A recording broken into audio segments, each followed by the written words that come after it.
भगवत गीता में ना कर्म को लेकर एक बहुत ही दिलचस्प पहेली छुपी हुई है।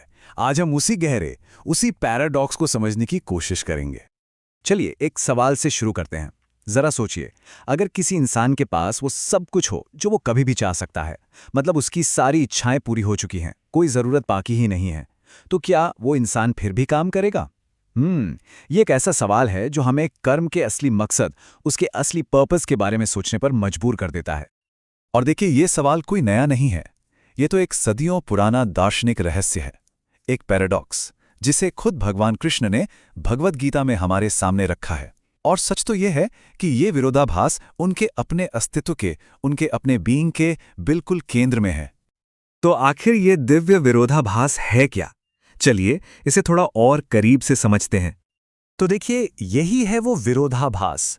भगवान कृष्ण जो स्वयं में पूर्ण हैं, जिन्हें किसी भी चीज की कोई कमी नहीं है और जिनके लिए कोई काम करना, कोई ड्यूटी करना अनिवार्य या कंपल्सरी नहीं है, वो फिर भी लगातार कर्म में लगे रहते हैं। तो सबसे बड़ा सवाल यही उठता है, आखिर क्यों? अब इस क्यों का जवाब हमें कहीं और नहीं बल्कि सीधे भगवद गीता में ही मिलता है। चलिए देखते हैं कि श्री कृष्ण खुद इसके बारे में क्या कहते हैं। ये जो पूरा विचार है ना, ये सीधे भगवत गीता से आता है, खासतौर पर अध्याय 3 श्लोक 22 से। असल में यही इस पूरी पहेली का, इस पूरे पैराडॉक्स का स्रोत है। इसमें कृष्ण अर्जुन से बिल्कुल साफ साफ कहते हैं, हे पार्थ, मेरे लिए इन तीनों लोकों में कुछ भी करना जरूरी नहीं है और ना ही मुझे किसी ऐसी चीज की जरूरत है जो मेरे पास ना हो। फिर भी मैं कर्म में लगा रहता हूं। सोचिए, ये उनकी अपनी स्वीकारोक्ति है जो इस रहस्य को और भी गहरा बना देती है। तो फिर इस कर्म का रहस्य क्या है? क्यों करते हैं वो काम? इस पूरे विरोधाभास का समाधान एक बहुत ही सुंदर संस्कृत शब्द में छिपा है, और वो शब्द है लोक संग्रह। लोक संघ है, इसका मतलब है दुनिया के कल्याण के लिए काम करना, समाज की व्यवस्था को बनाए रखने और लोगों को सही रास्ता दिखाने के लिए एक्शन लेना।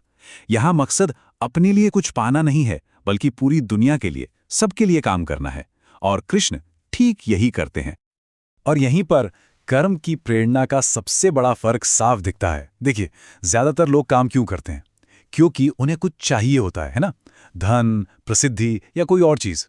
लेकिन एक ज्ञानी पुरुष, एक एनलाइटेंड बीइंग का कर्म, वो दूसरों के लिए एक मिसाल कायम करने के लिए होता है, समाज को सही दिशा दिखाने के लिए होता है। तो सबसे जरूरी बात क्या है? वो ये है कि जो महान होते हैं, जो लीडरशिप पोजीशंस में होते हैं, उनके हर काम को पूरा समाज देखता है और फिर उसको फॉलो करता है, उसकी नकल करता है। मतलब वो जो भी करते हैं वही समाज के लिए एक स्टैंडर्ड, एक मानक बन जाता है।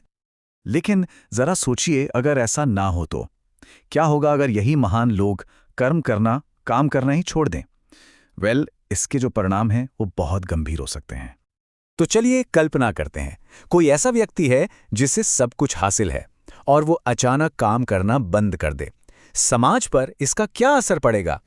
गीता के अनुसार इसका एक बहुत भयानक चेन रिएक्शन होगा। देखिए, स्टेप 1, वो महान नेता निष्क्रिय हो जाता है, इनएक्टिव हो जाता है। स्टेप 2, आम जनता ये देखती है और उसकी नकल करना शुरू कर देती है। स्टेप 3, इससे पूरे समाज में कंफ्यूजन और आलस्य फैल जाता है। और स्टेप 4, आखिर में पूरा समाज विनाश की तरफ, पतन की तरफ बढ़ जाता है। और कृष्ण इसी पतन को रोकने के लिए कर्म करते हैं। तो इस प्राचीन ज्ञान का, इस एंशिएंट विजडम का आज की जिंदगी में क्या मतलब है? क्या यह सीख सिर्फ संतों और महात्माओं के लिए है? नहीं, बिल्कुल नहीं। इसमें हम सभी के लिए एक बहुत गहरा संदेश छुपा है। असल में हम सभी किसी ना किसी के लिए एक उदाहरण हैं।